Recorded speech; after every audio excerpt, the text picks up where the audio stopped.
Vous nous dites que l'OTAN, c'est pour des raisons défensives. Mais arrêtons. L'Afghanistan, la Libye, c'est défensif ça.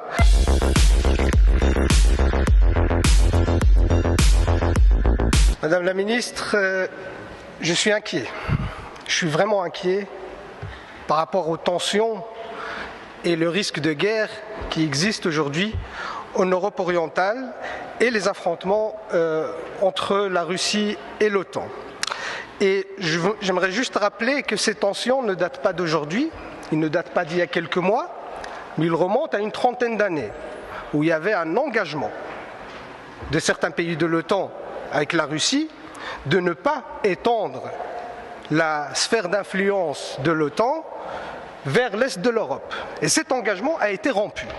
Et d'ailleurs, je rappelle qu'en 1990, le secrétaire d'État américain James Baker affirmait, et là je cite, « La juridiction militaire actuelle de l'OTAN ne s'étendra pas d'un pouce vers l'Est ».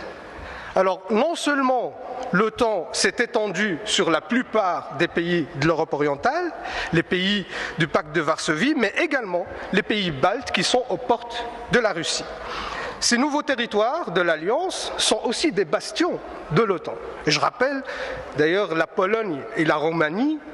Aujourd'hui, il y a des systèmes antimissiles qui sont installés par l'OTAN dans ces pays-là.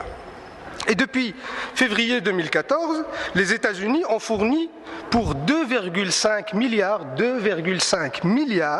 de dollars d'armes à l'Ukraine. En juin 2021, des exercices militaires en mer Noire ont eu lieu avec une trentaine de pays, dont des membres de l'OTAN et des alliés des États-Unis, comme les Émirats arabes unis.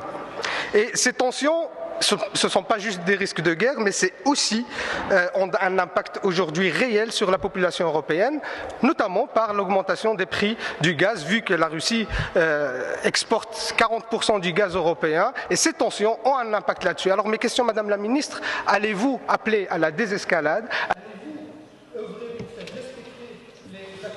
L'OTAN, je le rappelle, est une alliance défensive. Madame la Ministre, Robert Gates, ancien directeur adjoint de la CIA, je cite, « À une époque de grande humiliation et de la difficulté pour la Russie, continuer l'expansion vers l'est de l'OTAN alors que l'on a amené Gorbatchev et d'autres à croire que ça n'arriverait pas, en tout cas à court terme, a probablement aggravé la relation entre les USA et la Russie et rendu beaucoup plus difficile de faire des affaires de façon constructive. » Madame la ministre, je suis vraiment surpris par votre réponse. Les Américains même reconnaissent leur responsabilité dans les tensions actuelles, et vous refusez de le voir. Vous nous dites que l'OTAN, c'est pour des raisons défensives. Mais arrêtons.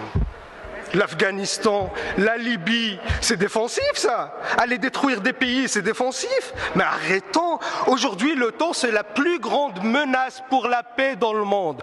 Il faut l'entendre. C'est la plus grande menace pour la paix dans le monde. Les Américains, avec leur politique impérialiste, représentent la plus grande menace. Et nous, on doit se dissocier de cette...